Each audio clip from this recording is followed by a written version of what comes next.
저는 이제 부자들을 많이 만나봤고 네. 저 자신도 이제 직장인으로서 제법 그 받는 돈이라는 게 과연 노력만으로 얘기할 수 있느냐, 무형자산이라고 카테고리화를 하기 시작한 거죠. 네. 머리 구조가 부자처럼 돌아가기 시작한다는 거죠. 그 학벌의 가치를 지금 만약 팔 수 있다면 그 가치는 대략 뭐 4억에서 6억 사이 정도가 되지 않겠느냐. 네. 저는 이렇게 계산을 하시는 거 보고 되게 깜짝 놀랐어요. 이분 보통 사람이 아니다.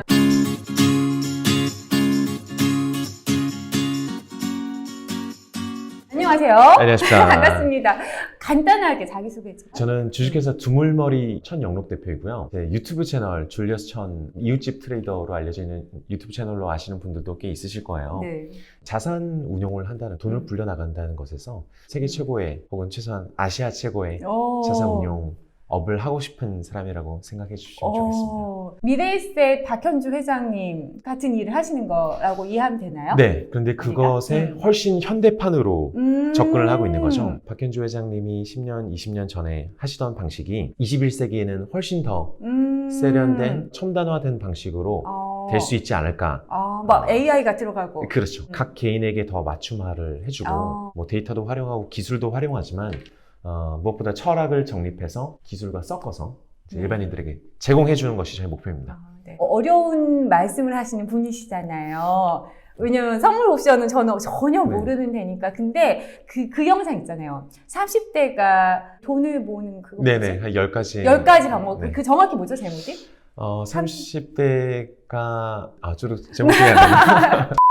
그 영상이 너무너무 좋아서 제가 계속 이제 채널을 구독하고 있었는데 어려운 이야기도 많지만 전체적으로 인생을 살아가는 어떤 철학적이고 자본주의 사회를 이해하는 여러 가지 인사이트를 제공해 주신다는 느낌을 받았어요. 네, 오늘 가지고 온 책에서도 그렇지만 유튜브에서도 사실 굉장히 성공하신 분들이 굉장히 이문학적인 얘기 혹은 인생에 대한 얘기를 해주시는 건 되게 감동적인데 저는 트레이더니까 훨씬 냉정하게 맞아요. 냉정하게 냉정하셔요. 더 분석적으로 왜 이런 좋은 일들 중에 상당수는 진짜 왜 해야 됐냐, 어떤 이해득실이 있느냐를 얘기하고 싶고 어떤 좋은 일들은 생각보다 이해득실이 하나도 없어서 사실 약간 환상이다. 어떤 것들은 되게 애매모호한 윤리로 보이지만 사실은 굉장히 우리 미래에 중요한 득이 되는 이야기다. 나에게 가장 큰 득이 되는 얘기다 같은 것을 이게 잔인하리만큼 냉정하게 분석해서 사람들에게 얘기해주면 좀 다른 관점을 제공하는 거죠.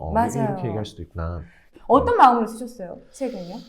유튜브 컨텐츠랑 비슷했던 것 같아요. 제가 쓸 수 있는 내용이 없을까를 보다가 저는 이제 부자들을 많이 만나봤고 성공하는 사람들을 많이 만나봤고 저 자신도 이제 직장인으로서 제법 젊은 나이에 성공했던 편이었는데 되게 뭔가 수수께끼를 푼 느낌이었어요. 수수께끼를 푼 느낌이었어요. 왜냐면 진짜 4억을 받았지만 저보다 더 노력한 4천만 원을 받는 사람이 저보다 더 노력한 사람이 없느냐 하면 그렇지 않거든요. 그렇죠. 그 받는 돈이라는 게 과연 노력만으로 얘기할 수 있느냐, 대부분은 운이고 대부분은 어느 장소에 어떻게 있었고 어떤 노력을 쏟아부었느냐의 문제잖아요, 사실. 다 운이라고 보기보다는 그 안에서 복제 가능한 어떤 전략, 저도 제 스승들 선배들한테 배워왔고 잘 되는 것은 그걸 인식하고 똑같이 따라야지 라는 생각이 복제를 있잖아요. 한번 해보자. 복제를 해보자. 안 되는 것은 빨리 버리고 되는 것은 자꾸 반복해보자. 그런 과정에서 뭔가 우리가 지식으로 알아서 재활용할 수 있는 게 있지 않을까?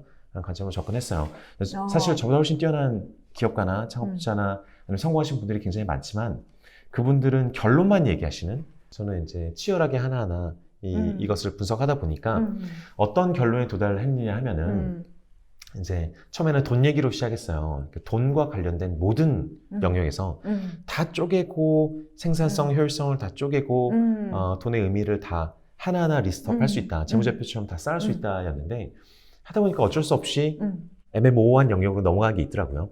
그거를 아예 무형자산이라고 카테고리화를 하기 시작한 거죠. 그런데 꼭 돈에서만, 자산에서만, 부동산에서만 돈이 흘러나온 게 아니라 무형의 것들에서도 분명히 흘러나온다. 가장 극단적인 사례는 이런 거죠. 똑같이 1억이 있는데, 똑같이 1억이 있는데 은행에 갔더니 저는 1억밖에 못 빌리는데 어떤 지인이 50억을 빌려줬어요. 그래서 50억을 가지고 바로 공장을 사서 돈을 창출하기 시작했어요. 그러면 우리 재무제표에서는 51억이 자산이 생겼다는 얘기하잖아요. 뭐 빚도 자산이니까요. 그럴 수 있는 사람과 네. 1억도 가서 못 빌리는 사람은 네. 손에 들어있는 수단의 차이가 굉장한 거잖아요. 그렇죠. 비록 돈은 지금 똑같이 있는데, 자본은 똑같이 있는데, 그죠? 네네네. 그런 점들을 생각하다 보니까 이 무형자산에 대한 얘기를 안 할 수가 없더라고요. 그러니까 이 책에서 그 돈이 돈을 번다가 아니다. 예, 그러면서 이런 무형자산의 이제 예로 다 가치라 그래야 되나? 네, 가치. 그죠? 그것을 네. 말씀하시죠. 네네. 대표적으로 신용 같은 것도 있을 수 있고요. 신용 말씀하시고 맞아요. 네. 네트워크. 자본주의 사회 가장 그쵸. 중요한 그쵸. 거죠. 네. 네트워크도 있을 수 있고, 네트워크. 사실 용모도 있을 수 있고요. 음. 똑같은 용모인데 인상이 더 좋은 사람도 있어요.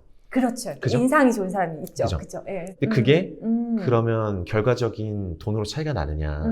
다 알고 있잖아요. 사람들이 그런 얘기하기 꺼려하고 있지만 다 차이가 나잖아요. 결과적으로. 버는 돈에 그렇죠. 뭔가 영향을 미치더라. 그렇죠. 그래서 그런 애매모호한 무형의 것들을 네. 그게 존재하느냐 존재하지 않느냐 사실 쓸데없는 담론이 되게 많아요. 네. 예를 들어서 뭐 용모도 중요하다 안 중요하다 세상에 안 중요한 게 어디 정말 중요하다 아니다 안 중요하다 이게 더 중요하다. 네. 학벌이 가치가 있느냐 가치가 있다 한쪽에서는 당연히 가치가 있다고 하고 한쪽에서는 학벌은 재무제표 드러나지 않지 않느냐 근데 그게 다 자산적 가치가 있어 이런 얘기들이 오락가락 하는데 저는 결론을 내린 거죠. 가치 있다.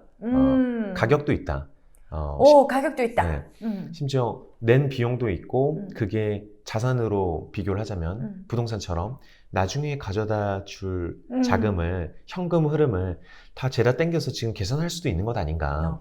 그 계산하는 거 되게 인상적이었어요. 여기에 그 일하는 노동력을 네. 거꾸로 계산하셔가지고 그죠? 이런 거죠. 그 누구나 어느 정도의 체력이 있으면은 그 최저임금을 받을 수가 있는데 3천이라고 해보죠. 간단하게 3천이라고 했을 때 3천이라고 했을 때 내가 대학을 나오면 그게 3천이 아니라 거기서 추가로 1,000만 원씩 10년, 20년 더 받을 개연성이 높아지는 네, 거잖아요. 네. 그러면 그 학벌의 가치는 매년 1,000만 원씩 플러스가 되는 매년 1,000만 원씩 현금 흐름이 발생하는 어떤 자산이랑 비슷하다. 예컨대 뭐가 있을까요? 2% 예금을 받는다라면 1,000만 원 50배니까 5억의 자산이 예금에 들어가 있으면 네네. 매년 1,000만 원씩 버는데 돈이 나오잖아요. 근데 학벌도 사실 5억의 캐시가 들어가 있는 것과 똑같은 결과를 만들어 준다는 거죠. 그러니까 그 학벌의 가치를 지금 만약 팔 수 있다면 팔 수는 없지만 팔 수 있다라면은 그 가치는 대략 뭐 4억에서 6억 사이 정도가 되지 않겠느냐. 네. 저는 이렇게 계산을 하시는 거 보고 되게 깜짝 놀랐어요. 이분 보통 사람이 아니다. 되게 그러니까 전략적인 분이라고 또 알고 있었고 어떤 것에 대해서 정의부터 시작을 해서 되게 근본적인 문제를 파악하시려고 노력하는 것을 채널을 통해서 제가 되게 알고 있었거든요. 그래서 뵙고 싶었는데 또 책에서 그런 그 지금 말씀하신 대로 그 노동력의 가치를 거꾸로 예금 금리랑 환산을 해서 이 몇 억의 가치다라고 이렇게 금액으로 이렇게 시도를 해본다는 게 대단하신 것 같아요. 이것도 이제 갑가밤에서 나온 거죠. 그 많은 사람들이 30대부터 30대 후반까지도 이런 얘기를 해요. 돈이 하나도 없다. 자산이 하나도 없어서 1억이 있는데 돈이 없다. 심지어 만약에 100만 원 있어서 돈이 없다. 그래서 투자를 할 수 없다. 투자를 시작할 수 없다라고 하는 사람한테 처음에는 별로 할 말이 없더라고요. 별로 그래 돈이 없으면 투자를 못 할 수도 있지. 가만히 생각해 보니까 누구에게나 은연중에 자산이 있는 거예요. 근데 그걸 무시함으로써 오히려 본인이 더 위축되고 더 동기부여가 안 된다는 거죠. 사람들이 자신이 이미 갖고 있는 것을 바로 보지 못하고 없다고 좀 생각을 한다는 거군요. 실제로 그렇죠. 거짓말을 하는 게 아니라. 그래서 아주 극단적인 케이스를 들어보면 저는 이 사례가 드러나는 것 같은데 빚이 10억인 사람이에요. 이런 사람이 있다고 해봐요. 돈이 하나도 없어요. 빚이 10억만 있어요. 제가 그 사람을 보고 갑자기 혹은 어떤 부자가 보고 내가 자네가 원하기만 한다면 10억 더 꿔주겠다 라고 했다고 해봐요. 그럼 그 사람은 엄청나게 공부를 하겠죠. 근데 회계적으로 봤을 때 이 사람 돈이 전혀 없을 뿐만 아니라 빚이 더 늘어날 그죠? 가능성이 있음에도 이 사람은 야 10억을 내가 쓸 수 있구나라는 상상이 돌아가기 시작하는 거예요. 그죠? 20억을 어떻게 투자하지? 벌써 막 저는 그런 상상하니까 너무 신나는데. 그죠? 마치 돈이 있는 것처럼 내 돈도 아닌데 그러니까요. 이 돈 가지고 내가 마지막으로 내 빚 10억도 다 갚고 내 인생 한번 일으켜보겠어. 나는 절대 가난하지 않다. 이 10억의 기회가 얼마나 크냐라는 생각이 머리 구조가 부자처럼 돌아가기 시작한다는 거죠. 완전히 그 1억 가진 사람보다 20억이 더 가난한 사람인데 21억이 더 가난한 사람인데도 내가 돈이 없다는 생각을 안 해요. 정말 생각이 차이잖아요.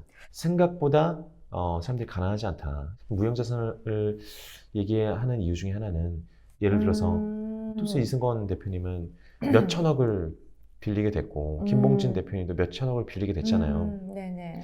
그 사람들이 자기 돈을 가지고 와서 몇 천억을 빌린 게 아니잖아요. 그러니까 뭔가를 보여줬더니 세상이 야 이런 사람에게는 몇 천억도 빌려줄 수 있다. 그런 게 되게 애매모호한 표현이었지만 신용이라는 무형자산이다. 무형자산이다. 적어서 재무제표에 기록할 수 있는 자산이다. 네가 챙겨야 되는 가계부에 넣어야 되는 자산이라고 생각하기 시작하면은 사람이 그 감성으로 접근하지 않고 이성으로 접근할 수 있어요. 그죠? 냉정하게. 이거 내 거네. 내 거면 남 주면 안 되지. 하는 생각을 할 수 있어요. 진짜 그런 생각이 든다. 제가 중국에서 대학 부경대를 나왔는데 전 유학생 전형이라 사실 좀 쉽게 들어갔고 여기 이제 진짜 중국의 똑똑한 친구들이 학교를 같이 다니잖아요. 그러니까 막 전국에서 막 올라오는 기숙사 생활하는 아이들인데 신발이 인민화라고 해가지고 그 당시에 중국 돈 12위안을 하는 그러니까 뭐 한 1,300~1,400원 했던 그런 약간 면 신발 같은 거를 신고 다녀요. 행색이 굉장히 뭔가 추리하죠. 그죠? 이 친구들이 내가 중국을 일으킬 인재다라는 생각에 굉장히 자신감 있게 살아가는 형색에 주눅들지 않는 어떤 그런 포스에 제가 굉장히 감명 깊었는데 지금 이런 말씀을 딱 들으니까 그 친구들은 그 자신의 무형자산에 대한 확신이 다 있기 때문에 그러네요. 그럼 대표님은 어떤 시점에 이런 생각을 하셨고 그래서 나는 이런 가치가 있는 사람이었구나 하면서 갑자기 좀 뭔가 이렇게 전환한 게 있으셨어요? 저는 제가 가진 가치를 진짜 한 10수년에 걸쳐서 하나하나 다 평가를 해서 야 이것도 안 되냐 이것도 안 되냐 뭐 하려면 뭐가 더 필요하냐라는 생각을 계속 했고 다른 사람들과 비교도 많이 했죠. 똑같이 시작했는데 비록 바로 옆에 있지는 않더라도 TV에서 보는 사람이거나 해외에 있는 사람이더라도 저 친구는 뭘까? 그래서 마크 주커버그는 페이스북을 일으키는데 빈손으로 일으켰잖아요. 트럼프가 그런 얘기를 하죠. 자기는 아버지한테 고작 10억 빌려갖고 시작했다. 근데 사람들이 웃죠. 10억이면 어마어마한 유형자산 아니냐.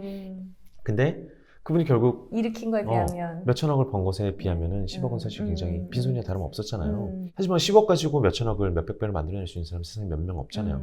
그 사람들이 비결은 뭘까를 계속 생각하다가 비결도 하나의 이제 인벤토리에 게임 같은 데 보면 인벤토리에 창고에 하나의 무형 자산이라고 생각하고 나는 그러면 이게 있냐 저게 있느냐 뭐는 개발할 수 있는 것이냐 뭐는 그냥 포기해야 되냐 그래서 뭐 금수저 이런 거 포기해야죠. 그거 부러워해봤자 아무 소용없는 무형 자산이니까 그렇지만 뭔가 내가 취득할 수 있는 게 있지 않을까? 특히 나이가 들어서 취득할 수 있는 무형 자산들이 있거든요. 신용이 뭐 대표적인 것 같고요. 하나하나 수집해가면서 그거를 엮고 하나의 인생의 작품으로 만들어가는 단계가 있었던 것 같고 그 과정이 멀리서 보니까 그런 대나무 있잖아요. 뭐 몇 년간 뿌리만 있다가 죽순만 있다가 갑자기 확 올라오는 하루아침에 4m, 5m 자라는 거 있잖아요. 물론 물리학적으로 화학적으로 보면은 그 안에 있는 탄소를 가지고 물질을 만든 거예요. 그러니까 무에서 유가 만들어진 게 아니죠. 공기 중에 있는 물질을 끌어다가 이제 물질 형상화를 한 거죠, 대나무가. 근데 겉에서 보면 약간 매지컬 하잖아요. 마술 같잖아요. 근데 그 마술에만 형체에만 집중하면 안 된다. 무형 자산으로 보이는 것들을 섞어내서 결국 화학적 폭발을 만들어내는 과정인데 그 비결을 좀 알고 싶다. 그런 생각이 굉장히 들었던 거죠. 그래서 이게 부제가 나와 세상의 불을 연결하는 법이군요. 그러니까 이 안에 계속 커넥트라는 그 제시어가 계속 나오잖아요. 뭐 인간관계도 그렇고 나의 어떤 능력도 그렇고. 그게 되게 새로운 생각을 많이 하게 되는, 생각을 스스로 하게 만드는 그런 책 같았어요. 자본주의에 대해서 이제 신용에 대해서도 굉장히 많이 말씀을 하셨고, 창업에 대한 것도 본능이다. 어떻게 그렇게 약간 느껴졌거든요. 그러니까 왜 우리가 보기에 막 억대 연봉 받고 그러셨던 분이 나와가지고 힘든 이 창업을 하시나. 그게 궁금증이 저도 있었는데 여기에서. 다들 그 본능이라는 거는 제가 81년생인데 80년대생들이 되게 공감하는 게 우리만 봐온 세상이 있다. 80년대 말에 어떤 뭐 보시는 분들한테 너무 옛날 얘기일 수 있지만 이제 구소련이 구소련 공산주의가 몰락하고 미국에서는 굉장히 월스트리트적인 천민 자본주의 같은 그냥 정말 돈 얘기만 하고 돈 자랑만 하고 그런 시대가 활짝 열렸어요. 왜냐면 견제가 없으니까요. 공산주의라는 어떤 이데올로기의 견제가 없고 네. 자본주의가 이겼구나 대박 파티 그래서 10년 내내 미친 듯이 파티를 한 거죠. 그러다가 21세기 들어서는 마크 주커버그나 이제 스타트업 열풍으로 가면서 네. 야, 90년대의 문화 지겹다. 너무 돈 막 난리 났던 그 자본주의 문화 좀 지겹다. 네네. 좀 더 정신적인 걸 찾아보자. 행복도 찾아보고 건강도 네네네. 찾아보고 요가도 하고 명상도 하고 네네네. 사람의 가치 추구 같은 거를 네네. 세상에 무엇이 더 좋은가 이런 담론들이 다시 정제돼서 나오기 시작하면서 그전부터 20살짜리들이 막 1조씩 버는 게 네. 점점 나타나기 시작했어요. 세상이 뒤바뀌는 현상?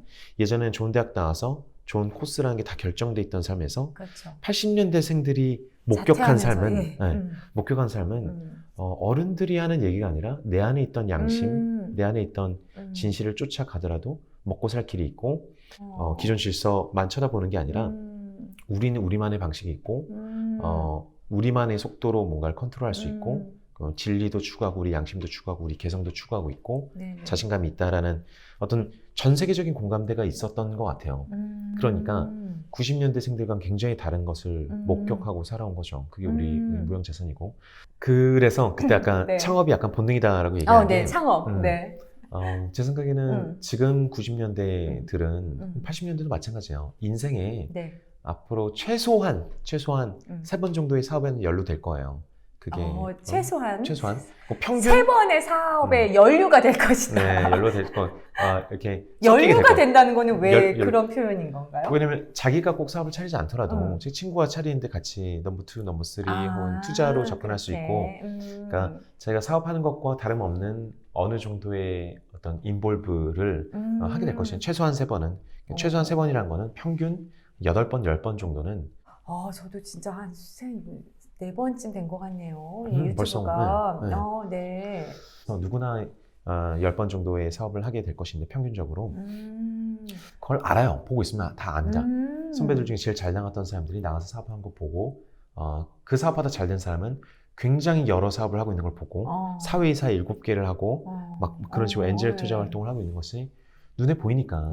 알긴 다 안다. 그 중에 누구는 이미 실행을 한 것이고 누구는 아직 못하고 있을 뿐이지 알긴 다 안다. 그쵸. 거죠? 그래서 이 본능이라는 게 회사에 조금 더 집중력이 떨어지고 회사에서 무가치한 일을 시켰을 때 충성도가 떨어지고 자기 개발에 더 집중하고 하는 이런 모든 현상들이 요즘 친구들이 뭐 게으르거나 저희가 딴 생각을 해서가 아니라 세상에 놓여있는 기회의 구조가 바뀌었으니까 알고 있기 때문에. 맞아. 여기 책에서 뭐 3년차 됐으니까 너가 뭐 매너리즘에 빠진 것이다. 원래 다 그렇다. 이런 게 아니다. 그렇죠. 아니죠. 다 알고 있다. 사람들이 그쵸. 이렇게 말씀하신 그쵸. 거구나. 그쵸. 그리고 이게 지금 변화된 사회에서 꼭 필요한 것이다. 그럼요. 원시 시대로 치면은 이제 토끼만 있던 시대에 토끼가 굉장히 많아서 선조들은 토끼 잡는 것만 다 가르쳤어요. 네. 근데 어느 날 양떼가 나타나기 시작한 거예요. 네. 그거 보니까 양을 잡아서 먹으면 훨씬 그렇죠. 배고픈 거 아닌가? 그렇죠. 근데 선조들은 자꾸 다른 데 신경 쓰지 말고 토끼잡이에 집중해라. 이것이 우리 전통이다. 토끼를 먹어야 사람이 산다. 토끼 고기 없이는 영혼이 부패해진다. 막 이런 얘기를 하고 있으면은 젊은이들이 딴 생각을 하고 있는 거죠. 이게 말이 되냐? 앞에 양이 있는데.